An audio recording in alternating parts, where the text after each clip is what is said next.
Pemuda dengan otot yang kekar. Ayah tua saja sudah takut. Seandainya tidak karena usia sudah tua, kekuatan berkurang. Saya yakin dia pasti akan membuat akun baru dan berlatih lagi. Di sini Eugene sekali lagi mengalahkan seorang manekin kayu. Dia merasa sedikit kesal. Tukang kayu di desa pasti hati-hati. Menjual barang berkualitas jelek seperti ini. Seharusnya ditarik keluar dan dihukum. Tapi besok adalah upacara kedewasaan. Setelah itu tidak akan diperlukan lagi. Saat ini, ayahnya terlihat cemas. Karena saat upacara kedewasaan, anak-anak berusia 10 hingga 15 tahun akan berkumpul di rumah keluarga. Melalui duel, mereka akan memilih yang paling kuat di antara mereka.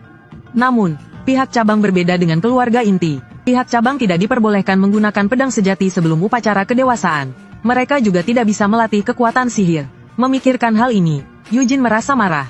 Terlahir kembali sebagai cucu dari teman baik saya saja sudah cukup. Tapi saya masih harus mengikuti aturan bodoh ini. Jika teman baik saya belum meninggal dan digantung di dinding, pasti akan ditarik keluar dan dihukum. Biarkan aku lihat dengan jelas. Bemut, apakah cucu-cucumu bisa tahan pukulan atau tidak? Keesokan harinya, Eugene datang ke rumah keluarga inti. Di kastil besar Rianhat, hanya ada seorang pelayan yang sedang membersihkan. Memang benar, pihak cabang tidak mungkin ada upacara penyambutan. Hanya anggota keluarga inti Rianhat yang dapat menato pola singa di dada kiri mereka. Namun, Eugene sama sekali tidak menyangka. Keluarga inti ternyata menyiapkan pelayan wanita yang sangat cantik. Dia bisa muncul kapan saja hanya dengan menggerakkan lonceng. Aku benar-benar iri dengan ini. Kalau ada urusan, sekretaris yang urus. Tidak ada urusan. Hidup yang tidak bisa aku ceritakan. Siapa yang tidak iri? Namun Eugene yang cerdas tidak berpikir seperti itu. Dia tahu kalau dia melakukan tindakan yang tidak patut, dia pasti akan dihukum dengan keras oleh keluarga inti. Lagi pula, dia baru berusia 13 tahun. Tanpa ada kesenangan, Eugene langsung memutuskan untuk pergi ke arena latihan. Meskipun mengenakan beban 500 pon, dia tetap bisa mengayunkan tombak seperti naga. Di kehidupan sebelumnya, ketika dia masih menjadi Hermos, dia tidak pernah malas berlatih. Setelah terlahir kembali, dia juga tidak pernah lengah.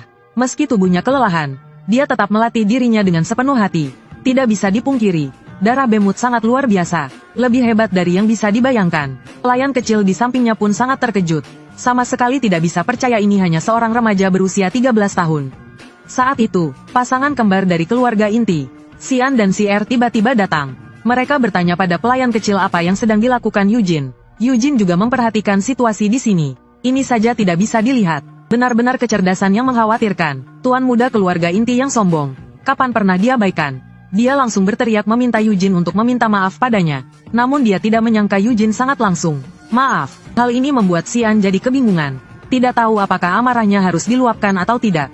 Namun, dengan bimbingan dari gadis kecil yang licik, dia dengan cepat menyadari. Lalu dia mulai berteriak meminta Eugene untuk berlutut dan meminta maaf. Eugene menghela napas dengan pasrah. Apa perlu seperti ini? Saat itu, Xian baru menyadari pedang kayu yang tergeletak di samping. Dia langsung mengambil pedang kayu dan berteriak pada Eugene. Aku ingin berduel denganmu, dengan niat baik. Eugene mengingatkan Xian. Jangan sembarangan mengucapkan kata duel. Namun, Xian langsung mengartikan bahwa Eugene takut. Kalau begitu cepat pergi bersihkan kereta yang kamu naiki. Bau kotoran sapi di tubuhmu sudah menempel di bantalan kursi. Mendengar ini, wajah Eugene langsung berubah. Anak kecil yang tidak tahu tingginya langit. Lebih baik aku mendisiplinkannya sebagai penghormatan untuk temanku. Dia segera melepaskan beban pasir di lengannya. Beban pasir yang berat itu bahkan menciptakan lubang 5 meter di tanah. Melihat ini, Xian langsung terdiam. Dia menyadari kesalahpahaman situasi ini. Namun karena adik perempuannya sedang menonton, dia tidak bisa berkata apa-apa. Eugene lalu melemparkan satu lagi beban pasir ke samping. Kemudian dia berkata, lemparkan sapu tanganmu. Anak muda, jika kamu dilahirkan kembali, menjadi cucu teman baikmu, apa yang akan kamu lakukan? Tentu saja menghajar cucu lainnya. Xian yang malang langsung muntah cairan asam. Dan terlempar sejauh 2 mil di tempat itu juga.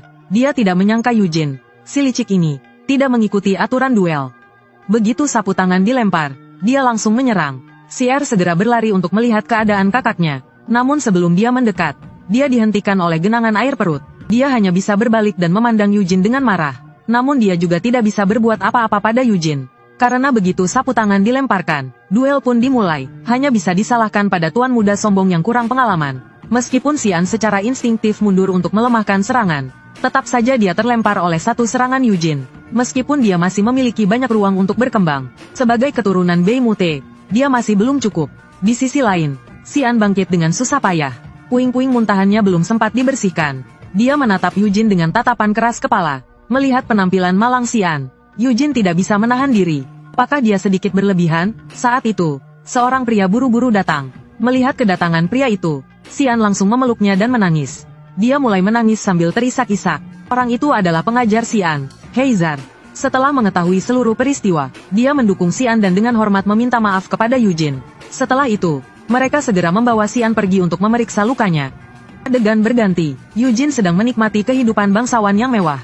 Pelayan kecil di sampingnya melaporkan situasi dengan buku catatan kecil. Para tuan muda dan nona akan tiba satu persatu sebelum malam besok. Namun, Eugene tidak tahu bahwa dia telah menjadi target seorang bibi licik. Dia adalah istri kedua dari keluarga inti, yang tidak bisa menerima bahwa anaknya kalah dalam duel melawan pihak cabang, apalagi menerima ejekan dari istri-istri lainnya. Jadi dia langsung menamparkan Xian dengan keras. Jika bukan karena Heizar adalah ksatria dari pemimpin keluarga, dia bahkan ingin menyingkirkannya, belum lagi Eugene. Namun, jika langsung membunuh Eugene sekarang pasti akan menimbulkan kecurigaan. Jadi dia mengatur si yang licik untuk mendekati Eugene, menjalin hubungan baik terlebih dahulu lalu mencari kesempatan. Itulah mengapa jangan menikahi terlalu banyak istri. Siapa tahu hati siapa yang akan menjadi gelap. Teman-teman, perhatikan hal ini. Keesokan paginya, Eugene, si maniak latihan, seperti biasa berlari dengan beban. Namun, pelayan kecil yang imut tiba-tiba menghentikannya. Ternyata kepala keluarga tiba-tiba kembali. Dia tidak tahu, apakah harus meminta Eugene untuk menyambutnya terlebih dahulu atau mengganti pakaian. Pelayan itu tampak panik, tapi sedikit menggemaskan. Beberapa saat kemudian, semua orang berkumpul di gerbang kastil untuk menunggu. Di barisan depan adalah istri pertama, Tao Wuxi. Di sampingnya adalah anak tertua dari keluarga inti, Lid. Kemudian ada pasangan kembar dan istri kedua. Seiring dengan suara kereta kuda, kepala keluarga, Gilead Rianhat, juga kembali. Namun, hal pertama yang ingin dia lakukan, ternyata adalah makan bersama semua anak-anak. Apa yang sebenarnya dia rencanakan? Seorang pemuda dihentikan oleh pria kekar. Detik berikutnya, ia langsung dikejutkan. Dia kira usia 15 tahun dengan penampilannya sudah sangat hebat. Namun, Eugene, juga seorang pria dengan tubuh dan wajah yang memiliki pikiran sendiri. Kajisi masih sibuk dengan aksi-aksinya. Kenapa dia begitu memukau? Karena saya menggunakan saus rahasia. Pria dan wanita yang melihat saya berteriak. Hanya dengan 9 kuai 9, kamu juga bisa mendapatkan efeknya. Apa kamu bodoh? Makan saus itu bisa menurunkan IQ. Dia hanya memikirkan otot. Kami hanya ingin beraliansi denganmu, kata Dizara sambil melemparkan tombak yang ada di tangannya ke arah Eugene. Dia ingin mengadakan duel tombak dengan Eugene. Tentu saja, syaratnya adalah kamu benar-benar memiliki kemampuan itu. Eugene tidak bisa tidak memikirkan situasi tadi saat makan. Ritual garis keturunan adalah tradisi untuk melindungi kepentingan keluarga inti. Anak-anak dari keluarga sampingan tidak boleh berlatih sihir sebelum ritual. Juga tidak boleh menggunakan senjata. Itulah sebabnya selama bertahun-tahun, mereka tidak pernah menang melawan keluarga inti. Namun, kepala keluarga memutuskan untuk mengubah bentuk pertarungan. Karena itu, mereka mengundang bantuan dari luar. Dari menara sihir merah di Aro, Rolly Bean. Dia adalah murid dari murid C-nya. Ritual kali ini akan diadakan di labirin yang ia buat. Peserta masuk melalui pintu masuk yang berbeda. Mereka harus mencapai pusat dan mengalahkan pemimpin monster untuk menang. Pemenang bisa memilih satu harta karun dari keluarga inti. Tentu saja, semuanya adalah ilusi sihir. Namun akan terasa sangat nyata. Eugene melihat monster itu dan langsung tahu itu adalah aktor lama. Dia pun menjadi sangat percaya diri. Harta karun ini seakan diberikan begitu saja. Namun, tetap harus hati-hati. Coba dulu kemampuan Dizara. Dengan gerakan tangan yang tampak sangat berwibawa dari sepupu besar. Pertandingan pun dimulai. Dizara langsung menyerang untuk menguasai serangan pertama. Namun, dalam sekejap, dia mendadak berhenti secara mendesak. Aura besar yang secara tidak sengaja dipancarkan oleh Eugene membuatnya merasa sesak, seluruh tubuhnya tanpa celah. Tak tahu harus mulai dari mana. Cepatlah, aku sedang terburu-buru. Merasa diremehkan, Dizara hanya bisa menggeram dan menyerang. Namun, apapun serangannya, Eugene bisa dengan mudah menghadapinya. Bukan hanya tidak menyentuh ujung pakaiannya, bahkan langkah kakinya pun tidak bergerak. Eugene yang licik itu bahkan sempat mengolok-olok. Sister yang marah pun tidak lagi menahan diri. Tiba-tiba muncul kilatan ratusan tombak. Dalam sekejap, keduanya bertarung lebih dari 300 jurus. Tiba-tiba, sosok Dizara menghilang secara ajaib. Dia muncul di belakang Eugene, mengarah dengan tombaknya ke bagian pinggang Eugene. Lalu, tombaknya malah diinjak oleh Eugene. Dia berusaha sekuat tenaga, tetapi tidak bisa menariknya keluar. Pertandingan pun berakhir begitu saja. Bahkan sepupu besar pun tidak bisa menunjukkan aksinya. Namun, si tante berotot ini mulai mengincar Eugene. Tetapi Eugene sama sekali tidak merasa takut. Karena Eugene tidak tahu hal ini. Tante itu meskipun punya dada lebar, namun hatinya gelap. Dia terus merasa tidak terima dengan kekalahan Xian oleh Eugene. Akhirnya dia berpikir keras untuk menemukan solusi. Asalkan semua orang kalah di tangan Yujin. Siapa yang berani bilang anaknya tidak bisa? Bukankah itu akan menyenangkan semua orang? Sementara itu Yujin masih saja terjebak dengan sepupu besar yang kekar. Dia bersama Dizara mengepung Yujin di dalam tempat tidur. Mereka berdua mengikuti prinsip, kalau tidak bisa menang, gabung saja. Dengan mati-matian ingin bergabung dengan tim Yujin. Namun Yujin malah mengatakan dia bisa melakukannya seorang diri. Suasana jadi sedikit canggung. 3 hari kemudian, 9 anak yang terpilih berkumpul di depan pintu labirin. Di tempat itu, Rolly Beyan langsung menunjukkan keahliannya dengan membuat bola kecil. Ternyata bola tersebut bisa dipancarkan keluar. Anak-anak pun terkesima melihat bola kecil di tangan mereka. Selama ada cahaya dalam hati, mereka bisa mewujudkan apa yang ada dalam pikiran. Yang pertama kali mewujudkan senjata adalah Cyril, si calon juara. Gerakan pedangnya yang secara sembarangan bisa mengiris udara. Saat itu, jangan lupa untuk memberi tampilan kepala miring yang imut. Sepupu besar yang kekar pun mengikuti. Sebenarnya ini sangat sesuai dengan gaya dirinya. Kemudian ada Dizara yang ahli dalam duel tombak. Dan Xian yang sedikit angkuh. Anak sulung, Lide, terus tertekan. Karena sejak kecil dia hanya suka membaca buku dan sihir. Posisi pejuang yang konyol membuatnya merasa tercekik. Lalu ada 3 orang tanpa nama sebagai pengisi kuota. Terakhir, adalah Yujin dengan kombinasi pedang dan perisai yang khas. Hai, Yujin, jika kita bertemu di dalam labirin, apakah kamu akan menyerangku? Dia berkata sambil menundukkan kepala sedikit. Mendengar itu, Yujin langsung bertanya kepada kepala keluarga. Kita bisa bersaing atau bekerja sama. Bagaimanapun, kita semua memiliki nama keluarga Reinhardt. Kita satu keluarga. Mendengar itu, wajah Cyril secara aneh berubah menjadi merah muda. Lalu ia tersenyum dengan ekspresi yang bahkan saya tidak mengerti. Tentu saja Yujin juga tidak mengerti. Pada saat itu, Rolly Beyan sekali lagi mengeluarkan kalung sihir. Kalung ini digunakan untuk mendeteksi kondisi fisik para pemuda. Jika mereka menanggung tekanan mental yang berlebihan, kalung tersebut akan memberi peringatan. Rolly Beyan akan langsung muncul dan menghentikan ujian. Para pemuda yang sudah siap mulai masuk ke labirin satu persatu. Cyril tidak lupa memberi semangat kepada Yujin. Meskipun semua orang masuk dari pintu yang sama. Namun, saat masuk mereka langsung dipindahkan ke lokasi yang berbeda. Yujin tidak bisa tidak mengingat kenangan saat menjelajah dengan teman-temannya di kehidupan sebelumnya. Labirin seperti ini sudah sering dia jalani. Jadi, selanjutnya, saatnya menunjukkan kemampuan sebenarnya. Goblin ini tidak biasa. Dia pernah belajar di Akademi Teater Fantasi. Di dunia seni, dia disebut pohon tua komik. Seperti yang dikatakan, Goblin itu tangguh, namun selalu berganti di dunia 2 dimensi. Dan hari ini dia baru saja menyelesaikan sebuah adegan lagi. Namun, perannya hari ini cukup banyak. Pemuda berotot ini tidak mematuhi aturan dan langsung menyerang. Benar-benar, otot adalah satu-satunya hal di otaknya. Bro, sepertinya kamu sedikit tersendat. Apapun yang menghalangi jalannya, sepupu besar hanya butuh satu tebasan. Di dunia yang luas ini, di sisi ini, keduanya berhasil melewati ujian. Namun, di sisi lain, 3 orang pengisi kuota sudah tereliminasi. Yang mengeliminasi mereka adalah aktor kelas 1 di dunia 2 dimensi. Slime yang ganas dan menakutkan. Dan lawan mereka berikutnya, adalah Dizara yang mahir dalam pertarungan tombak. Dizara terlihat berputar dan melompat dengan sangat cepat. Dia mencari kesempatan dan langsung menyerang. Sayangnya, dengan kekebalan fisik, dia hanya bisa mundur dengan terpaksa. Nasib pemuda sombong itu sangat baik. Desain perangkap ini dibuat dengan begitu jelas. Dia mengambil batu dan mencobanya. Seperti yang dia duga, namun Silan malah merasa bangga. Dia merasa itu karena tugas yang telah dia lakukan dengan baik sebelumnya. Sedangkan di sisi Sil, dia lebih hebat.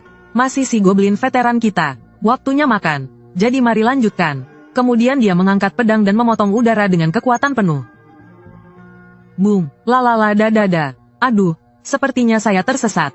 Saat itu, kedua penguji sedang menikmati kopi dengan santai. Lide tampaknya tertarik dengan sihir. Gilead tidak bisa menahan untuk terjebak dalam kenangan. Lide sejak kecil sangat menyukai sihir. Sayangnya, ibunya ingin dia menjadi kepala keluarga. Sehingga dia terpaksa menyerah di tengah jalan. Dibandingkan dengan Beimute sang pejuang, Lide lebih menghormati kebijaksanaan Senya. Jika dia benar-benar memiliki bakat, aku akan menerimanya sebagai murid. Pada saat itu, Gilead tiba-tiba berteriak kaget. Dengan ekspresi terkejut, dia menunjuk ke depan. Yujin ternyata sedang berhadapan dengan ogre raksasa. Ogre itu tiba-tiba mengangkat tinju dan menghantam. Namun Yujin sudah berdiri mantap, siap menangkis serangan itu. Saat tenaga lama ogre habis dan tenaga baru belum muncul, Yujin memanfaatkan kesempatan untuk menyerang dengan tiba-tiba. Cahaya pedangnya seperti kilat, mengiris semuanya. Yujin Reinhardt, ini seperti menggunakan cheat. Apakah ogre ini aktor bayaranmu? Yujin tidak tahu seberapa besar dampak yang dia berikan kepada 2 seniman tua itu. Bagi Yujin, ini hanyalah pemanasan. Sebenarnya, tujuan awal Rolly Beyan menghadirkan ogre hanya untuk melatih mereka agar tahu kapan harus melarikan diri. Dia sama sekali tidak menyangka akan ada yang mengalahkannya. Hanya seorang jenius yang bisa mengalahkan Ogre dengan mudah di usia ini. Tentu saja, mungkin juga hanya orang ceroboh. Dalam kamus sepupu besar, tidak ada kata melarikan diri. Bahkan di otaknya, mungkin tidak ada kamus. Atau mungkin memang tidak ada otak.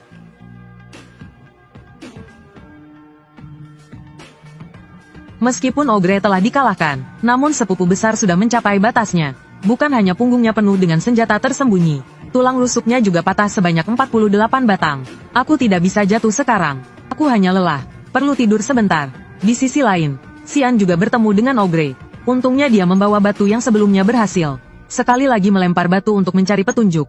Apakah ini berhasil? Ternyata otot-otot besar ini tidak punya otak. Xian hampir ingin memberikan dirinya skor 666. Dan dia juga beruntung bertemu dengan Xier.